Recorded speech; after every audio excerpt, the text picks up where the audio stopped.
Good morning. അപ്പോൾ നമ്മൾ magnetic effects of electric current എന്ന ചാപ്റ്റർ നമ്മൾ ഓൾറെഡി തുടങ്ങിയിരുന്നു. അതിൻ്റെ ഇൻട്രൊഡക്ഷനൊക്കെ ഞാൻ കഴിഞ്ഞ 2 പാർട്ടിലായിട്ട് ഞാൻ പറഞ്ഞിട്ടുണ്ടായിരുന്നു. അപ്പോൾ ഇന്ന് നമ്മൾ സംസാരിക്കുന്നത് കുറച്ച് ടെക്സ്റ്റിലുള്ള കുറച്ച് ആക്ടിവിറ്റീസിനെ കുറിച്ചാണ്. അതായത് ഒരു കണ്ടക്ടറിലൂടെ കറണ്ട് കടന്നു പോകുമ്പോൾ മാഗ്നറ്റിക് എഫക്ട്സ് ഉണ്ടാകുന്നുണ്ടെന്നും അതിൻ്റെ ഈസ്റ്റഡ് എക്സ്പെരിമെൻ്റ് എന്തൊക്കെയാണെന്ന് ഞാൻ കഴിഞ്ഞ ക്ലാസ്സിൽ പറഞ്ഞിട്ടുണ്ടായിരുന്നു. അപ്പോൾ ഇന്ന് പറയുന്നത് ശ്രദ്ധിക്കുക, ടെക്സ്റ്റിൽ 13.2.1 ആ ഒരു ടോപ്പിക് എടുക്കാൻ പോകുന്നത്. അതായത് magnetic field due to current through a straight conductor. അതായത് ഒരു സ്ട്രെയിറ്റ് കണ്ടക്ടർ എടുക്കുമ്പോൾ, അതായത് ഇതേപോലെ ഒരു സ്ട്രെയിറ്റ് കണ്ടക്ടർ എടുക്കുകയാണെങ്കിൽ ആ സ്ട്രെയിറ്റ് കണ്ടക്ടറിലൂടെ കറണ്ട് ഐ കടന്നു പോകുമ്പോൾ ഇവിടെ ഉണ്ടാവുന്ന മാഗ്നറ്റിക് ഫീൽഡിന്റെ സ്വഭാവം എങ്ങനെയായിരിക്കും എന്നാണ് നമ്മൾ ആദ്യമേ പറയാനുള്ളത്. അപ്പൊ അതിനുവേണ്ടി ഇവിടെ നമ്മൾ ചെയ്യുന്ന ഒരു ആക്ടിവിറ്റി എന്ന് പറയുന്നത് അവിടെ തന്നെ കിടപ്പുണ്ട്. ആക്ടിവിറ്റി 13.5 നമ്മളൊരു ബാറ്ററി, ഓക്കെ, ഒരു എന്താ ചെയ്യുക, അത്യാവശ്യം നല്ല ഒരു 12 വോൾട്ട് ബാറ്ററി, ഓക്കെ, ഒരു 12 വോൾട്ട് ബാറ്ററി എടുക്കുക. അതിന്റെ പോസിറ്റീവ് നെഗറ്റീവ് ഒക്കെ ഇവിടെ ഞാൻ കാണിച്ചിട്ടുണ്ട്. ഓക്കെ, എൻ്റെ ആ ഒരു ബാറ്ററി വേണമെങ്കിൽ ഒരു കീ കണക്ട് ചെയ്യാം. ആ ബാറ്ററിയുടെ 2 അറ്റത്തുനിന്നായിട്ട്, അതായത് പോസിറ്റീവ് നെഗറ്റീവായിട്ട് 2 വയർ എടുത്തിട്ട് ആ വയറിനെ നമ്മളൊരു സ്ട്രെയിറ്റ് കണ്ടക്ടറുമായിട്ട് ഇങ്ങനെ കണക്ട് ചെയ്യുവാണ്. ഈ കാണിച്ചിരിക്കുന്ന സാധനമാണ് സ്ട്രെയിറ്റ് കണ്ടക്ടർ. ഓക്കെ, ഈ സ്ട്രെയിറ്റ് കണ്ടക്ടറോട് കണക്ട് ചെയ്യുവാണ്. പക്ഷെ അതിനുമുമ്പ് ചെയ്യുന്ന വേറൊരു കാര്യം എന്ന് പറയുന്നത്, ഈ സ്ട്രെയിറ്റ് കണ്ടക്ടർ കടന്നു പോകുന്നത് ഒരു എന്താണ്, ഒരു നമ്മുടെ ഒരു കാർഡ്ബോർഡ് പേപ്പർ എടുക്കുകയാണെങ്കിൽ ഒരു കട്ടിയുള്ള ഒരു പേപ്പർ എടുക്കുന്നു. ആ പേപ്പറിന്റെ അകത്തൂടെയാണ് എന്ത് ചെയ്തിരിക്കുന്നത്, ഈ സാധനത്തിനെ തുളച്ച് കയറ്റി പോയിരിക്കുന്നത്. ഓക്കെ, പറഞ്ഞത് മനസ്സിലായല്ലോ. ആ ടെക്സ്റ്റ് 227 പേജിൽ തന്നെ ആ മുകളിലെ കാണിച്ചിരിക്കുന്ന ആ ഫിഗറാണ് പറഞ്ഞിരിക്കുന്നത്. ഞാൻ ഈ ചരിച്ച് വരയ്ക്കാൻ കാരണം ഇത് ഈ ഒരു പോയേക്കുന്ന അല്ലെങ്കിൽ കണ്ടക്ടറിനകത്ത് പെർപെൻഡിക്കുലർ ആയിട്ട് കടന്നു പോകുന്നു, അല്ലെങ്കിൽ എന്താ പറയാ, ആ കണ്ടക്ടറും പ്ലെയിൻ ഓഫ് പേപ്പറുമായിട്ട് പെർപെൻഡിക്കുലർ ഡയറക്ഷനിൽ നിന്ന് കാണിക്കാൻ വേണ്ടിയാണ് ഞാൻ ചരിച്ച് വരച്ചത്. കാരണം എനിക്ക് ഈ ഒരു ബ്ലാക്ക് പ്ലെയിനകത്ത് ഒരിക്കലും എനിക്ക് എന്ത് ചെയ്യാൻ കഴിയില്ല, അതിന്റെ ഈ പുറത്തേക്ക് തള്ളി നിൽക്കുന്ന രീതിയിൽ, അല്ലെങ്കിൽ ഒരു 3 ഡയമെൻഷണൽ ഷേപ്പിന് കാണിക്കാൻ പറ്റത്തില്ല. അതുകൊണ്ടാണ് ഞാൻ ഇങ്ങനെ ചരിച്ച് വരച്ചിരിക്കുന്നത്. ഓക്കെ, അപ്പോൾ ആ ടെക്സ്റ്റ് കാണിച്ചതുപോലെ എന്ത് ചെയ്യുന്നു, ഒരു കാർഡ്ബോർഡ് ഷീറ്റിൽ അല്ലെങ്കിൽ കട്ടിയുള്ള ഒരു പേപ്പറിനകത്തുകൂടി ഒരു ഹോളിട്ട് അതിലൂടെയാണ് നമ്മുടെ സ്ട്രെയിറ്റ് കണ്ടക്ടറിനെ കടത്തിവിട്ടിരിക്കുന്നത്. ഈ സ്ട്രെയിറ്റ് കണ്ടക്ടറിന്റെ 2 അറ്റത്തേക്കാണ് ഒരു ബാറ്ററിയുടെ പോസിറ്റീവും നെഗറ്റീവും കണക്ട് ചെയ്തത്. ഇനി നമ്മുടെ ആ കീ ക്ലോസ് ചെയ്യുമ്പോൾ എന്ത് സംഭവിക്കും, നമ്മുടെ കറണ്ട് ഫ്ലോ ചെയ്യും. ശരിയല്ലേ? കറണ്ട് ഇങ്ങനെ ഈ ഒരു കണ്ടക്ടറിലൂടെയും ഫ്ലോ ചെയ്ത് സർക്യൂട്ട് അവിടെ കംപ്ലീറ്റ് ആകും. ഇവിടെ ചെയ്യുന്ന ഒരു കാര്യം എന്ന് പറയുന്നത്, ഇതിന്റെ മാഗ്നറ്റിക് എഫക്റ്റ് ഉണ്ടോ എന്ന് നമുക്ക് ഒരിക്കലും കറണ്ട് കടന്നു പോകുമ്പോൾ കണ്ടു മനസ്സിലാക്കാൻ ഒക്കത്തില്ല. അപ്പൊ നമ്മളിവിടെ ചെയ്യുന്ന കുറച്ച് ഇരുമ്പ് അയൺ ഫില്ലിങ്സ്, അല്ലെ, ഇരുമ്പ് തരികൾ നമ്മുടെ ഈ പേപ്പറിലേക്ക് നമ്മൾ അങ്ങ് വിതറി കൊടുക്കും. ഓക്കെ, അങ്ങനെ വിതറി കൊടുക്കുമ്പോൾ നമ്മൾ ഈ കറണ്ട് ഓൺ ചെയ്ത് കഴിയുമ്പോൾ ഈ കണ്ടക്ടറിലെ ആ കറണ്ടും ഈ ഇരുമ്പ് തരികളുമായിട്ടൊരു മാഗ്നറ്റിക് എഫക്റ്റ് ഉണ്ടാവുന്നുണ്ടെങ്കിൽ ആ ഇരുമ്പ് തരികൾക്ക് മാഗ്നറ്റിക് ബിഹേവിയർ കാണിക്കുന്നുണ്ട്. പെട്ടെന്ന് നമ്മൾ കാണുമ്പോൾ തന്നെ എന്ത് ചെയ്യുന്ന കാണാം, ഒരു പ്രത്യേക പാറ്റേണിൽ ഈ ഇരുമ്പ് തരികൾ ഇങ്ങനെ നിൽക്കുന്ന കാണാം. മനസ്സിലായോ പറയുന്നത്? എന്നുവെച്ചാൽ അവിടെ നമ്മൾ വിതറിയിട്ടിരുന്ന ഇരുമ്പ് തരികളെല്ലാം കൂടി കറണ്ട് കടന്നു പോകുന്ന കാണുമ്പോൾ എന്ത് ചെയ്യുന്നു, അവരവിടുത്തെ മാഗ്നറ്റിക് എഫക്റ്റിനനുസരിച്ച് പെരുമാറാൻ തുടങ്ങുന്നു. അങ്ങനെ പെരുമാറുമ്പോൾ ഈ കണ്ടക്ടറിന് ചുറ്റും ഇതുപോലെ റിങ്സ് ആയിട്ടാണ് എന്ത് കാണുന്നത്, നമ്മുടെ ആ ഇരുമ്പ് തരികൾ കാണുന്നത്.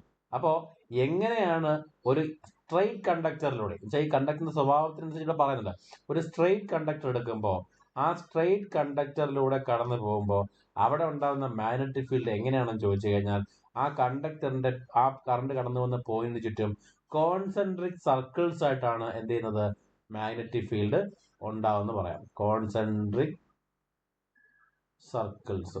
ഓക്കെ, അപ്പൊ ഇങ്ങനെ കോൺസെൻട്രിക് റിങ്സ് ആയിട്ട് അല്ലെങ്കിൽ കോൺസെൻട്രിക് സർക്കിൾസ് ആയിട്ടാണ് മാഗ്നറ്റിക് ഫീൽഡ് എവിടെ ജനറേറ്റ് ചെയ്യുന്നത്, നമ്മുടെ ആ ഒരു സ്ട്രെയിറ്റ് കണ്ടക്ടറിന് ചുറ്റും ജനറേറ്റ് ചെയ്യുന്നത് എന്ന് നമുക്ക് മനസ്സിലാക്കാം. ഓക്കെ, അപ്പൊ അതാണ് ആ ഒരു ആക്ടിവിറ്റി 13.5. അപ്പൊ നമുക്ക് ഇത്രയേ ഉള്ളൂ. നമ്മൾ ഇതൊന്നും പറഞ്ഞാലും അറിയേണ്ട ഒരു കാര്യം ഇതാണ്, magnetic field due to a current through a straight conductor. ഒരു സ്ട്രെയിറ്റ് കണ്ടക്ടറിന് ചുറ്റും ഉള്ള മാഗ്നറ്റിക് ഫീൽഡ് എങ്ങനെയാണെന്ന് വെച്ചാൽ എന്തായിരിക്കും, ആ സ്ട്രെയിറ്റ് കണ്ടക്ടറിന് ചുറ്റും കോൺസെൻട്രിക് റിങ്സ് ആയിട്ടായിരിക്കും മാഗ്നറ്റിക് ഫീൽഡ് ജനറേറ്റ് ചെയ്യുന്നത്. ഓക്കെ, നെക്സ്റ്റ് നമ്മൾ പഠിക്കുന്നത് ഇപ്പൊ ഈ പഠിച്ച ആ ഒരു ആക്ടിവിറ്റി, അതായത് സ്ട്രെയിറ്റ് കണ്ടക്ടറിന് ചുറ്റും മാഗ്നറ്റിക് ഫീൽഡ് കോൺസെൻട്രിക് സർക്കിൾസ് ആയിട്ടാണ് കടന്നു പോകുന്നത് എന്നുള്ളതിന്റെ ഒരു റെപ്രസെൻറ്റേഷൻ ആണ് അടുത്ത പറയാനുള്ളത്. അതാണ് റൈറ്റ് ഹാൻഡ് തമ്പ് റൂൾ എന്ന് പറയുന്നത്. ഓക്കെ, ആ ഇമേജിലേക്ക് നമുക്ക് പോവാം. വേറെ ഒന്നുമില്ല, നമുക്ക് ഇതുപോലെയുള്ള അല്ലെങ്കിൽ കറണ്ടിനകത്തുള്ള മാഗ്നറ്റിക് എഫക്റ്റ് നമുക്ക് കാണാൻ പറ്റുന്നൊരു സംഭവമായിട്ട് തന്നെ അതിനെയൊക്കെ റെപ്രസെന്റ് ചെയ്യാൻ വേണ്ടി പല ആൾക്കാരും പല മെത്തേഡുകൾ ഉപയോഗിച്ചിട്ടുണ്ട്. അതിൽ ഉള്ള ഒരു മെത്തേഡാണ് നമ്മുടെ ഈ പറയുന്ന റൈറ്റ് ഹാൻഡ് തമ്പ് റൂൾ എന്ന് പറയുന്നത്, അല്ലെങ്കിൽ റൈറ്റ് ഹാൻഡ് ഗ്രിപ്പ് റൂൾ എന്നും പറയാറുണ്ട്. അപ്പൊ ഈ ഫിഗറിൽ കാണിച്ചേക്കുന്ന പോലെ നമ്മൾ എന്ത് ചെയ്യുക, നമ്മുടെ ഈ കൈ ഇങ്ങനെ മടക്കി പിടിക്കുക, അല്ലെങ്കിൽ നമ്മുടെ തമ്പ് മാത്രം ഇങ്ങനെ ഡയറക്റ്റ് ചെയ്തുകൊണ്ട് എന്ത് ചെയ്യുക, ഇനി ചുരുട്ടി വെച്ചേക്കുക. ശരിയല്ലേ? മറ്റ് ഫിംഗേഴ്സ്, ബാക്കി 4 ഫിംഗേഴ്സ് ഇങ്ങനെ മുറുകെ പിടിച്ചുകൊണ്ട് നമ്മുടെ തമ്പ് മാത്രം എന്ത് ചെയ്യുക, സ്ട്രൈറ്റ് ആയിട്ട് പിടിക്കുക. അപ്പൊ ആ സ്ട്രൈറ്റ് ആയിട്ട് പിടിക്കുന്നത് ഒരു കണ്ടക്ടറിനെ, അല്ലെങ്കിൽ എന്ത് കണ്ടക്ടറിനെ, സ്ട്രേറ്റ് കണ്ടക്ടറായിട്ട് നമ്മൾ അസ്യൂം ചെയ്യുകയാണെങ്കിൽ അവിടെ കാണിച്ചിരിക്കുന്ന മറ്റ് ഫിംഗേഴ്സ് എന്തായിരിക്കും, അവിടെ അതിന്റെ മാഗ്നറ്റിക് ഫീൽഡിനായിരിക്കും എന്നുവെച്ചാൽ ചുറ്റിയായിരിക്കും കാണുന്നത്. ഈ ഫിഗറിൽ കാണിച്ചിരിക്കുന്ന പോലെ നമുക്ക് എന്ത് ചെയ്യുന്ന ഇങ്ങനെ പറയാം. ഓക്കെ, ഒരു സെക്കൻഡ്. ഈ ഫിഗറിൽ കാണിച്ചിരിക്കുന്നത് പോലെ തന്നെ നമ്മുടെ ഈ തമ്പ് എന്ത് ചെയ്യുന്നു, തമ്പ് ഇങ്ങനെ മുകളിലേക്ക് നിൽക്കുന്നു, അതായത് കറണ്ട് കടന്നു പോകുന്ന ആ ഒരു പാത്ത് മുകളിലേക്കും. ഇനി ആ ബാക്കി ഫിംഗേഴ്സ് കോൺസെൻട്രിക് സർക്കിൾസ് ആയിട്ട് നിൽക്കുന്നവരാണ് ബാക്കി ഫിംഗേഴ്സ് ആണ്. അപ്പൊ ഈ ബാക്കി ഫിംഗേഴ്സ് മാഗ്നറ്റിക് ഫീൽഡിനെ കാണിക്കുന്നു. അപ്പൊ റൈറ്റ് ഹാൻഡ് തമ്പ് റൂൾ എന്ന് ചോദിച്ചാൽ നമുക്ക് എഴുതാം, magnetic field due to a straight current carrying conductor എന്ന് പറയുന്നതിന്റെ ഒരു സാധാരണ റെപ്രസെന്റേഷൻ മാത്രമാണ് റൈറ്റ് ഹാൻഡ് ഗ്രിപ്പ് റൂൾ എന്ന് പറയുന്നത്. ഈ റെപ്രസെന്റേഷൻ ഡിഫൈൻ ചെയ്യുന്നത് നമ്മുടെ ഈ ഒരു നമ്മുടെ ഈ ഹാൻഡ്, റൈറ്റ് ഹാൻഡ് നമ്മളിങ്ങനെ ചുരുട്ടി പിടിക്കുമ്പോൾ നമ്മുടെ തമ്പ് ഇൻഡിക്കേറ്റ് ചെയ്യുന്നത് ഡയറക്ഷൻ ഓഫ് കറണ്ടിനെയും ബാക്കി ഫിംഗേഴ്സ് കാണിക്കുന്നത് അവിടുത്തെ മാഗ്നറ്റിക് ഫീൽഡിനെ ആയിരിക്കും. ഇതാണ് റൈറ്റ് ഹാൻഡ് തമ്പ് റൂൾ എന്ന് പറയുന്നത്. ഇവിടെ ഇപ്പം നമുക്കറിയാം, ഈ കറണ്ട് മുകളിലേക്ക് പോകുമ്പോൾ മറ്റ് ഫിംഗേഴ്സ് എങ്ങോട്ട് നിൽക്കുന്നു, ആന്റി ക്ലോക്ക് വൈസ് ഡയറക്ഷനിലാണ് നിൽക്കുന്നത്. ശരിയല്ലേ?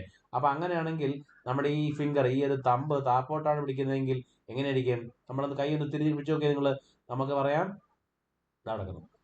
ഈ തമ്പ് താപ്പോട്ടാണ് പിടിച്ചതെങ്കിൽ എന്ത് ചെയ്യുന്ന കാണാം, നമ്മുടെ ബാക്കി ഫിംഗേഴ്സ് ക്ലോക്ക് വൈസ് ഡയറക്ഷനിലാണ് മൂവ് ചെയ്യുന്നത് കാണാം. ഓക്കെ, അപ്പോൾ മാക്സ്വെൽ എന്ന് പറയുന്ന ഒരാളാണ് ഈ ഒരു തമ്പ് റൂൾ പറഞ്ഞിരിക്കുന്നത്. അപ്പം തമ്പ് റൂൾ എന്താണെന്ന് മനസ്സിലായല്ലോ, കറണ്ട് ഇൻഡിക്കേറ്റ് ചെയ്യുന്നത് നമ്മുടെ തമ്പ് ഉപയോഗിച്ചുകൊണ്ടും ബാക്കി ഫിംഗേഴ്സ് അവിടുത്തെ ചുറ്റുമുള്ള മാഗ്നറ്റിക് ഫീൽഡിനെ കാണിക്കാനുമാണ് ഉപയോഗിക്കുന്നത്. ഓക്കെ ആയോ? നെക്സ്റ്റ് നമ്മൾ പഠിക്കുന്നത് magnetic field due to a current through a circular loop.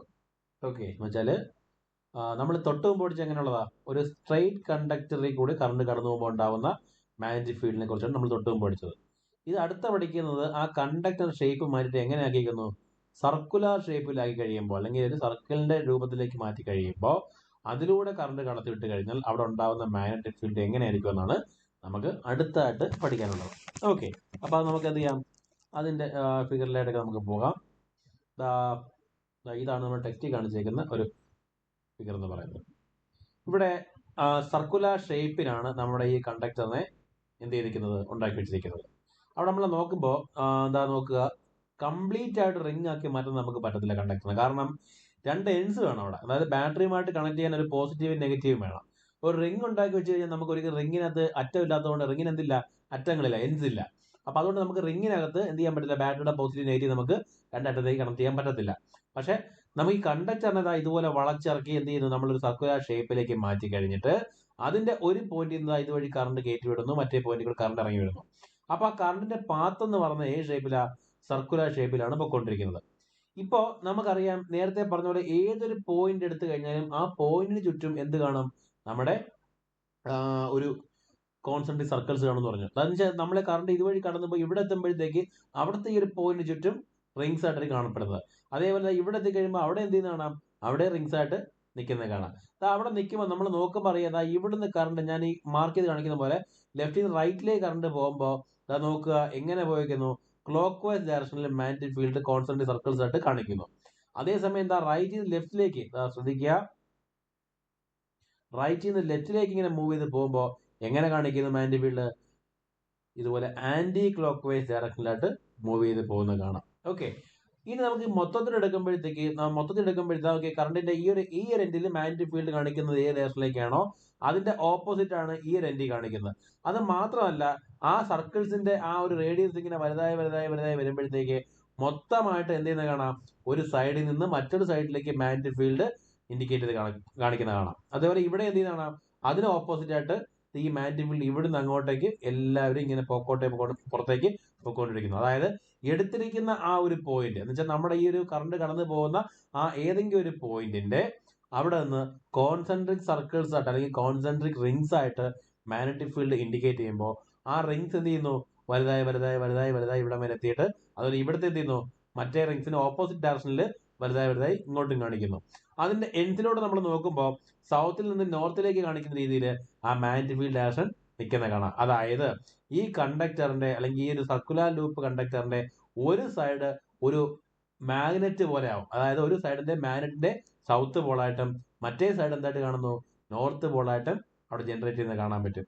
Okay, അപ്പൊ ഇങ്ങനെയാണ് സർക്കുലർ ലൂപ്പ് ഓഫ് കണ്ടക്ടറിന്റെ മാഗ്നറ്റിക് ഫീൽഡ് എടുക്കുന്നത്. ഇതിന്റെ ആക്ടിവിറ്റി നമ്മൾ എടുക്കുകയാണെങ്കിൽ ആക്ടിവിറ്റിയിലേക്ക് പോവാം. നമ്മൾ നേരത്തെ പറഞ്ഞ പോലെ തന്നെ നമ്മൾ എന്ത് ചെയ്യുക, ഒരു കാർഡ്ബോർഡ് ഷീറ്റ് എടുക്കുക അല്ലെങ്കിൽ ഒരു പ്ലേറ്റ് ഒരു എന്താ പറയുക പേപ്പർ എടുക്കുക. ഇവിടെ നമ്മൾ ചെയ്യുന്നത് 2 ഹോൾസ് ഇടുന്നു. ഓക്കെ, ഇനി നമ്മൾ ചെയ്യുന്നത് ഒരു നേരത്തെ പറഞ്ഞ പോലെ ആ റിങ്ങിനെ നമ്മൾ ഇതുപോലെ വളച്ചെടുത്ത് എന്ത് ചെയ്യുന്നു, ഇതുപോലെ എടുത്ത് നമ്മൾ ഒരു സർക്കുലർ ലൂപ്പ് കണ്ടക്ടറായിട്ട് മാറ്റിയെടുക്കുക ചെയ്യുന്നത്. എന്ന് വെച്ചാൽ ഒരു കണ്ടക്ടറിന് തന്നെ ഇതേപോലെ സർക്കുലർ ഷേപ്പിൽ വളച്ചെടുത്ത് ഈ പേപ്പറിന്റെ 2 ഹോളിലൂടെ പുറത്തേക്ക് എടുത്ത് അതിന്റെ 2 അറ്റത്തായിട്ട് എന്ത് ചെയ്യുന്നു, നമ്മൾ ഒരു ബാറ്ററിയുടെ പോസിറ്റീവും അതുപോലെ നെഗറ്റീവും ഒക്കെ നമ്മൾ കണക്ട് ചെയ്യുന്നു. ഓക്കെ, ഈ കറണ്ട് ഇങ്ങനെ കടന്നു പോകുമ്പോൾ എന്ത് ചെയ്യുന്നതാണ്, ഇതുപോലെ ഇങ്ങനെ ഇങ്ങനെ ഇങ്ങനെ കറങ്ങി ഈ കറണ്ട് ഇതുവഴി കയറി ഇങ്ങനെ പോകുന്ന കാണാം. അപ്പൊ ഇത്രയും പാത്തുകൾ കറണ്ട് കടന്നു പോകുമ്പോഴത്തേക്ക് സർക്കുലർ ലൂപ്പായിട്ടാണ് കറണ്ട് കടന്നു പോകുന്നത്. പക്ഷെ അങ്ങനെ കടന്നു പോകുമ്പോഴും ഇവിടെ ഈ പേപ്പറുമായിട്ട് നോക്കുമ്പോൾ ആ പേപ്പറിന്റെ 2 പോയിന്റുകളിൽ മാത്രമാണ് നമ്മുടെ ഈ ഹോൾസ് ഇട്ടേക്കുന്നത്. ആ ഹോൾസിലൂടെ കടന്നുപോയ ആ ഒരു കണ്ടക്ടറിന്റെ പോയിന്റ് എടുക്കുമ്പോൾ അവിടുത്തെ മാഗ്നറ്റിക് ഫീൽഡ് എന്ന് പറഞ്ഞാൽ എങ്ങനെ ഇരിക്കും, നമുക്കറിയാം അവിടെ റിംഗ് ആയിരിക്കും ഉണ്ടാകുന്നത്, ഇങ്ങനെ സർക്കിൾസ് ആയിരിക്കും ഉണ്ടാകുന്നത്. അതേപോലെ ഇവിടെ എന്തുണ്ടാവും, ഇവിടെയും റിങ്സ് ഉണ്ടാവും. എപ്പോഴാണ് റിങ്സ് ഉണ്ടാവുന്നത്, നേരത്തെ പറഞ്ഞ പോലെ നമ്മുടെ കാർഡ്ബോർഡ് ഷീറ്റിനകത്ത് ഇരുമ്പ് തരികളൊക്കെ ഇവിടെ വാരിയിട്ടുണ്ട്. ആ ഇരുമ്പ് തരികൾ ഇവിടെ നമ്മൾ ഇട്ടതിന് ശേഷമാണ് കറണ്ട് കടന്നു പോയതും ആ കറണ്ട് കടന്നു പോകുമ്പോൾ എന്ത് സംഭവിച്ചത്, ഈ പറഞ്ഞ അയൺ ഫില്ലിങ്സ് എല്ലാം കൂടി ചേർന്ന് ഇതുപോലെ ചുറ്റും റിങ്സ് ആയിട്ട് നമുക്ക് കാണാൻ സാധിക്കുന്നത്. അപ്പൊ നമുക്ക് ഇതാണ് ഞാൻ തൊട്ട് മുമ്പ് പറഞ്ഞ ഈ ആക്ടിവിറ്റിയുടെ ഈ തിയറിയുടെ ഈ സർക്കുലർ ലൂപ്പ് കണ്ടക്ടറിന്റെ കറണ്ട് കടന്നു പോകുമ്പോൾ ഉണ്ടാകുന്ന മാഗ്നറ്റിക് ഫീൽഡിന്റെ ആ ഒരു പാത്തിനെ ഒരു ആക്ടിവിറ്റി വെച്ച് ചെയ്യുന്നത് ഇത് തന്നെയാണ്. അപ്പൊ ഇവിടെ എന്ത് ചെയ്യുന്നത് കാണാൻ, എടുത്തിരിക്കുന്ന ആ ഒരു പ്ലെയിൻ ഇങ്ങനെ ആയിട്ടാണ് ഇവിടെ എന്ത് ചെയ്യുന്നത്, ഇവിടെയും ഇതേ രീതിയിൽ നമ്മുടെ മാഗ്നറ്റിക് ഫീൽഡ് ഇങ്ങനെ കാണിച്ചത്. ഓക്കെ, അതിന്റെ ആക്ടിവിറ്റി വേണമെങ്കിൽ നമുക്ക് ഇവിടെ സെർച്ച് ചെയ്ത് നോക്കാം.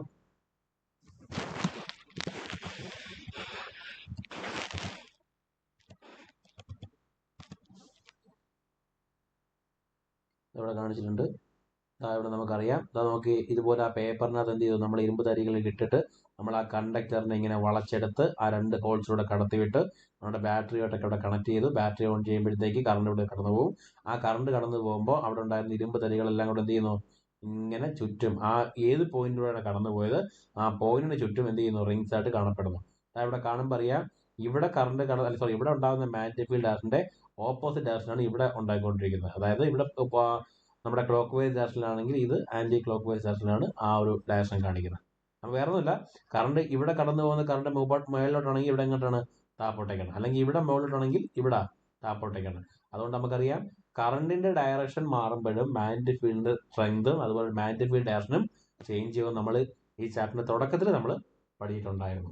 ഓക്കെ, അപ്പോൾ ഇന്ന് ഈ പറഞ്ഞ 2 ആക്ടിവിറ്റി നിങ്ങൾക്ക് മനസ്സിലായെന്ന് വിചാരിക്കുന്നത്. ഏതൊക്കെയാ പറഞ്ഞത്, സ്ട്രെയിറ്റ് കണ്ടക്ടറിന്റെ കറണ്ട് കടന്നു പോകുമ്പോൾ മാഗ്നറ്റിക് ഫീൽഡിനെ കുറിച്ചും പറഞ്ഞു. അതിന്റെ റെപ്രസെന്റേഷൻ ആയിട്ട് നമ്മൾ ആരെ പറഞ്ഞു, നമ്മുടെ റൈറ്റ് ഹാൻഡ് ഗ്രിപ്പ് റൂളും പറഞ്ഞു. പിന്നെ പറഞ്ഞ ഏതാണ്, magnetic field due to circular loop of current. Okay, അപ്പൊ ഇത്രയും കാര്യങ്ങളാണ് എന്ത് ചെയ്തത്, ഞാൻ ആകെപ്പാടെ 2-3 ടോപ്പിക്ക് മാത്രമേ പറഞ്ഞിട്ടുള്ളൂ. ഓക്കെ, ഇനി ഇന്നത്തെ 2-3 കാര്യങ്ങൾ ആകുമ്പോഴത്തേക്ക് നിങ്ങൾക്ക് ഈ പരീക്ഷയ്ക്ക് നിങ്ങളുടെ എക്സാം ഈ വർഷം നിങ്ങളുടെ സിലബസിലുള്ള പോർഷൻസ് കംപ്ലീറ്റ് ആവും. പിന്നെ ഇങ്ങോട്ട് വരുന്ന ജനറേറ്ററും ഒന്നും നിങ്ങൾക്ക് പഠിക്കാനൊന്നും, മോട്ടറോ നിങ്ങൾക്ക് ഡിലീറ്റ് ചെയ്ത് കളഞ്ഞിട്ടുണ്ട്. അപ്പൊ ഒരു ക്ലാസ് കൂടെ ആകുമ്പോഴത്തേക്ക് മിക്കവാറും നമുക്ക് ഈ ചാപ്റ്റർ കംപ്ലീറ്റ് ചെയ്യാൻ പറ്റും. ഓക്കെ.